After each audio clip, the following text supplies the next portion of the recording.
Bismillahirrahmanirrahim. Sebagian ulama salaf, diantaranya Sa'id bin Khudri radhiyallahu anhu, Abu Sa'id al-Khudri radhiyallahu anhu, sahabat Nabi yang mulia. Beliau ini sudah sampai pada tingkat level di mana Ibnu Qayyim mengatakan level orang yang sholat itu ada 5. Level yang pertama, orang yang berdosa dengan sholatnya, kata beliau. Siapa ini orang yang berdosa? Orang yang sholat tidak sama sekali memberikan haknya. Ada orang sholat hanya karena disuruh oleh orang lain, hanya karena tidak enak, mau udu nggak udu terserah. Ini berdosa nih. Percuma dia sholat, dia berdosa. Karena di sini riya, dan tidak ada hubungannya dengan Allah SWT, malah berdosa dengan sholatnya. Ada orang yang kedua, sholat tapi nggak dapat pahala. Dia tahu diperintahkan sama Allah tapi tidak dapat pahala, karena dari awal takbir sampai salam semuanya menghayal. Ini orang yang percuma, nggak ada pahalanya. Masuk dalam sabda Nabi SAW, ada orang yang hari kiamat diremuk-remuk sholatnya seperti pakaian kotor lalu dilemparkan ke wajahnya. Karena dari takbir sampai salam nggak ngerti apa yang dia lakukan. Untuk apa sholat kalau begitu? Allah nggak butuh sholat kita, ikhwani. Allah nggak butuh. Biar kita sholat khusyuknya luar biasa, sujudnya sampai berhari-hari nggak angkat kepala, tetap aja Allah nggak butuh dengan itu. Kata Nabi SAW dalam hadis qudsi, Allah SWT berfirman, wahai anak Adam, apapun yang kau kerjakan tidak akan bermanfaat bagiku dan aku akan kembalikan kepadamu. Itu amal kalian yang akan bermanfaat buat kalian sendiri, tidak ada manfaatnya buat saya. Kata Allah SWT, hadis qudsi. Ini luar biasa, harus kita faham nih, tidak boleh salah dalam masalah-masalah seperti ini. Maka kita harus tahu bahwasanya sholat itu kita yang butuh dan bukan Allah Azza wa Jalla. Baik, Abu Sa'id al-Khudri, Ibnu Qayyim mengatakan tadi orang yang kedua adalah orang yang tidak dapat pahala sama sekali. Yang ketiga, orang yang dapat pahala tapi pahalanya pas-pasan. Ini sesuai dengan sabda Nabi SAW.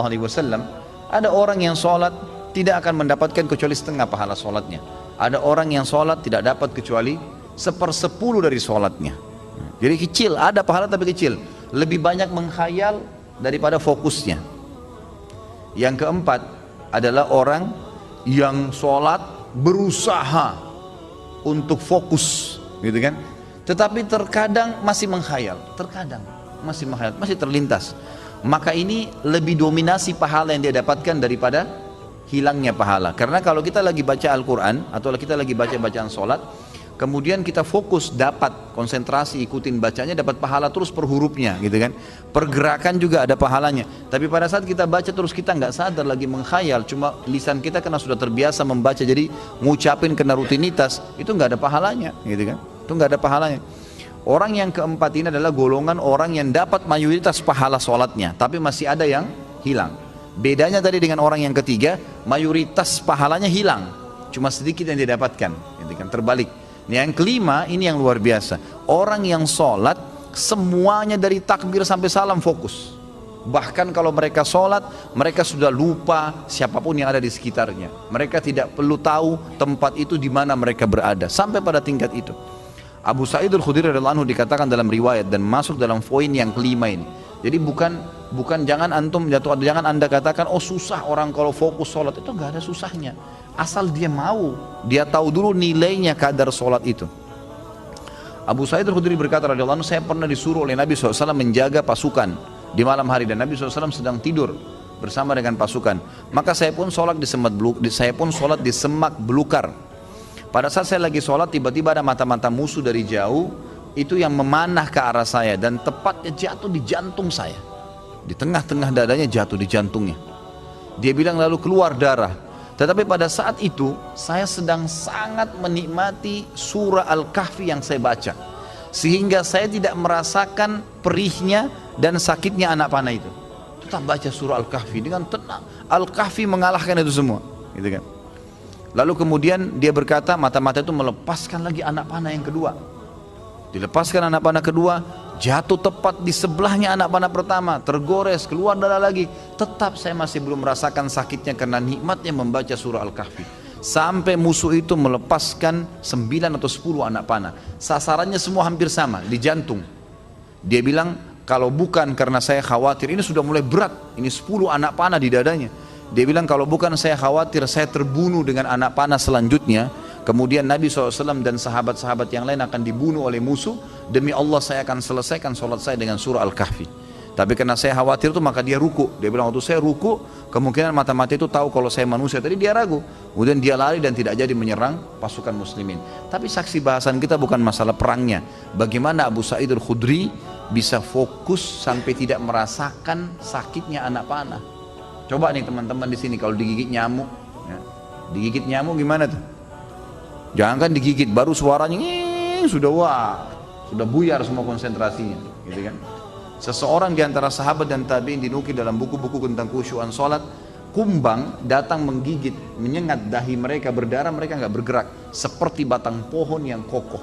Luar biasa, karena mereka tahu sama siapa mereka berhadapan, gitu kan? Dan memang ini sudah menjadi tradisi mereka, ya.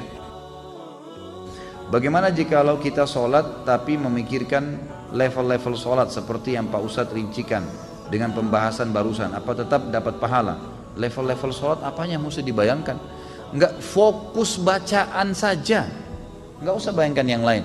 Alhamdulillah Rabbil Alamin, fokus ucapan diucapkan, telinga kita mendengar, mata kita dibuka lihat tempat sujud, udah renungi maknanya. Kalau nggak ngerti maknanya, maka kita ikutin bacaannya. Alhamdulillah Rabbil Alamin, kita dengar dengan kuping kita, gitu kan? Ar-Rahmanir Rahim kita dengar. Masa kalau dengar musik bisa konsentrasi, dengar Quran tidak bisa, gitu ya?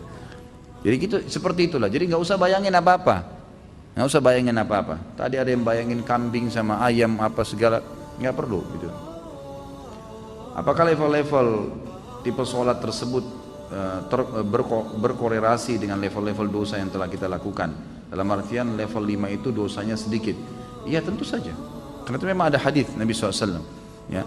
Jadi dosa itu bisa menghambat rezeki dan bisa menghilangkan atau mengurangi konsentrasi kepada Allah SWT. Malasnya kita ibadah justru karena adanya dosa, salah satunya.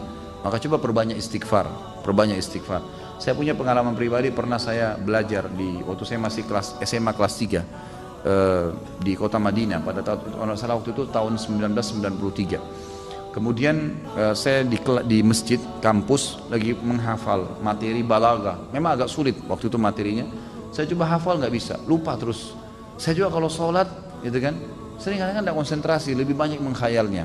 Subhanallah, ada teman dekat saya, Dr. Muhammad namanya, sekarang baru selesaikan S3-nya doktornya. Adik kandungnya Dr. Sulaiman Rahili, sahabat dekat saya, gitu kan. Maka beliau datang ke saya dan mau mengajar. Waktu itu beliau tingkat 2 kuliah di kuliah hadis, ngajar saya. Sebelum buka buku balaghah itu, saya dari asar nih sudah baca nggak faham-faham, dari habis duhur malah. Pulang dari kelas ujian saya baca sampai menjelang isya belum faham. Habis isya dia datang ngajar saya. Terus saya tanya, akhi, apa sih sebenarnya penyebabnya? Saya kalau sholat nggak konsentrasi, baca buku nggak bisa hafal-hafal. Dia ucapin kalimat subhanallah menyentuh saya. Dia bilang, mungkin kamu masih punya dosa. Padahal waktu itu saya masih kelas 3 SMA. Dan ini teman-teman perlu tahu ya, saya SMA-nya itu di Madinah. Di Madinah itu nggak ada bioskop, nggak ada karaoke, perempuan semua bercadar, pakai jilbab. Hiburan kami itu dulu kampus, Masjid Nabawi, gitu kan. Kalaupun kita masuk ke mall, ke pasar-pasar, nggak ada musik, beli kebutuhan, kemudian pulang ke kampus. Nggak ada celah yang kita katakan ada dosa kayak di Indonesia. Orang yang masya Allah SMA-nya di sini luar biasa kemana-mana. Tapi itu saja masih cukup membuat saya tidak bisa khusyuk gitu. Lalu dia bilang, coba akhi, ente istighfar kepada Allah SWT, kemudian coba sholat. Ya, dengan mungkin tujuan dia waktu itu mengajak untuk sholat taubat, ya. Ada hadis Nabi SAW riwayat Abu Daud dengan sanad hasan. Tidak ada seorang hamba yang berbuat dosa kemudian dia berwudu lalu dia sholat 2 rakaat lalu dia beristighfar kecuali Allah ampuni dosanya. Maka saya astagfirullah wa atubu ilaih, saya berdiri, saya sholat waktu itu 2 rakaat menghadap kiblat. Subhanallah, begitu saya salam, ini pengalaman pribadi, begitu saya salam, saya belajar dengan dia setengah jam buku itu saya fahami. Setengah jam buku itu saya paham. Bahkan saya hafal hal-hal yang tidak saya hafal sebelumnya, yang sudah mungkin 6 jam saya belajar, gitu kan. Subhanallah, saya jadikan patokan, ternyata memang dosa bisa jadi penghambat itu. Maka makin pekah, makin dekat dengan Allah SWT, maka makin berpengaruh kehusyuan tentunya.